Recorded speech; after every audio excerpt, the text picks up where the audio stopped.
Berseri indahnya teratak di kali, di situ bercanda biduan seniman. Berhati mulia, akhlak terpuji, itu tanda insan beriman.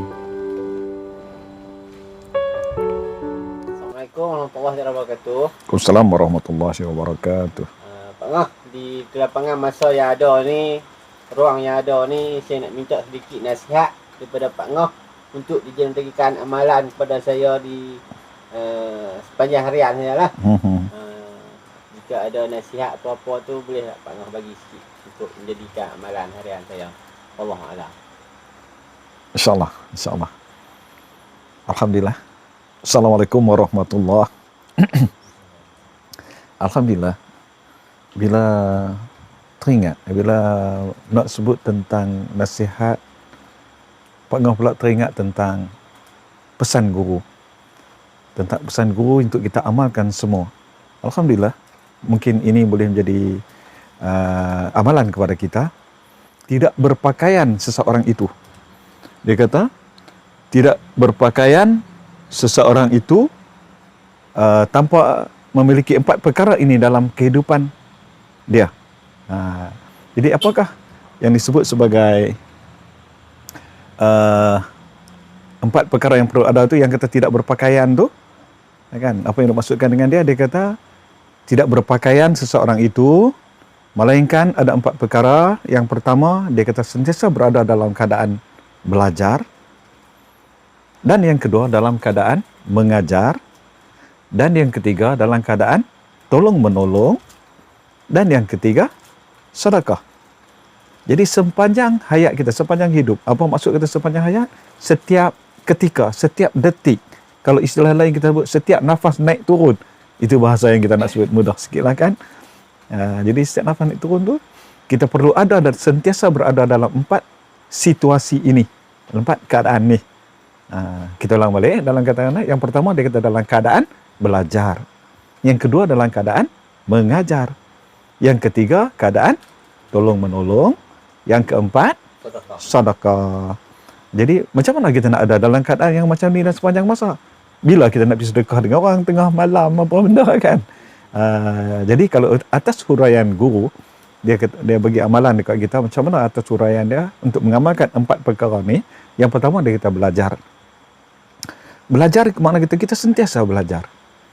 Ya, kita sentiasa belajar. Kita kadang-kadang kita duduk di rumah pun tanpa kita bertolaah dengan buku ke, tanpa berbincang dengan sahabat kita ke, kan? Kita tengok dalam TV ke, kita tengok dalam apa, ada ilmu yang kita boleh pelajari. Itu dikira sebagai belajar. Kan? Kita contoh, kita tengok orang buat satu pekerjaan yang kita nampak yang boleh kita lakukan kan. Jadi itu juga sebagai istilah belajar. Kan kita belajar. Yang kedua, kalau kita ada sesuatu, kita mengajar. Macam kita contoh sebagai bapa kepada anak ke, kan, kita menunjukkan sesuatu kepada ni sebagai mengajar. Jadi kita sentiasa belajar dalam bentuk belajar dan mengajar. Jadi makna kita sentiasa ada. Kalau kita kita mampu untuk belajar, kita mengajar. Dan kita mampu untuk mengajar, kita mengajar. Jadi pertama belajar, yang kedua mengajar, yang ketiga tolong-menolong. Apa yang dimaksudkan dengan tolong-menolong? Jadi tolong-menolong, iaitu kita dalam bentuk pertolongan. Kita tolong dalam keluarga kita, tolong basuh pinggan ke, tolong apa, sudah dikira sebagai tolong-menolong. Kita tolong orang lain tu sudah dikira sebagai kita dah tolong-menolong. Kan? Jadi mana kita ada kerja tolong-menolong tu, sentiasa ada dalam diri kita. Lepas tu, satu lagi dia panggil sedekah. Macam mana kita bersedekah? Terus kata lain lah. Kan kita berdoa selepas solat kita. Kan kita selalu kita berdoa selepas solat, kita berdoa. Kita sebut kan, sejahteralah aku, keluargaku dan sekalian muslimin muslimat. Maka kita dah berdoa untuk orang lain. Itu sudah dianggap sebagai sedekah, sebahagian dari sedekah, sebahagian daripada amalan sedekah. Jadi secara amalan harian kita perlu ada dalam suasana yang macam ni. Dan satu lagi, kenapa tolong-menolong itu diletak terlebih dahulu daripada sedekah? Sebab kan tolong-menolong ketika orang lain perlu. Ketika orang lain perlukan pertolongan kita, itu disebut tolong. Jadi sedekah, masa kita bagi sedekah, belum tentu orang itu perlu pada ketika itu. Kan? Itu beza antara tolong menolong, didahulukan tolong menolong. Jadi belajar bagi yang belum berilmu, mengajar bagi yang ada berilmu, dan tolong menolong bagi yang mampu, dan sedekah pada yang perlu.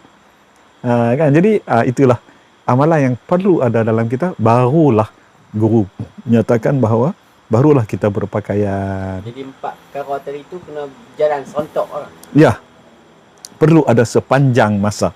Jadi mana kita kata, istilah kita sebut serentak lah. Kan? Itulah cara amalan yang insyaAllah moga kita boleh sama-sama mengamalkan apa yang dipesankan oleh guru itu kepada kita insyaAllah.